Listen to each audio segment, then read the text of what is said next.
நம்ம பார்க்க போகிறது என்னென்னா இனோவாவோட air filter and AC filter. Air filter வந்துட்டு இப்போ இது வந்துட்டு ஒரு ஆஃப் கண்டிஷன் இருக்குது, இன்னொரு 5000 கிலோமீட்டர் போகும். இருந்தாலும் நீங்கள் வந்துட்டு இந்த ஆயில் சர்வீஸ் எல்லாம் பண்ணும்போது நீங்கள் இதையும் செக் பண்ணிக்கிறது நல்லது. ஏன்னா இதெல்லாம் நம்ம வந்துட்டு ப்ராப்பராக மெயின்டைன் பண்ணணும். ஓகே பாருங்கள்,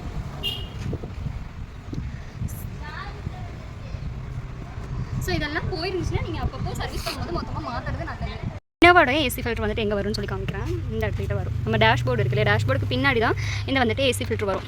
உங்களுக்கு ஏசி வந்துட்டு போடும்போது ஒரு மாதிரி ஸ்மெல் வருது, இல்லாட்டினா ஏசி வந்துட்டு உங்களுக்கு கரெக்டாக வர மாட்டேங்குது அப்படிங்கிறதுக்கு வந்துட்டு ஒன் ஆஃப் த ரீசன் வந்துட்டு நம்ம ஏசி ஃபில்டர் வந்துட்டு போயிருக்கும். ஸோ ஏசி ஃபில்டர் வந்துட்டு நீங்கள் கரெக்டாக மெயின்டைன் பண்ணிங்கன்னா உங்களுக்கு வந்துட்டு நல்ல ஜாலியாக ஏசியும் நீங்கள் யூஸ் பண்ணிக்கலாம்.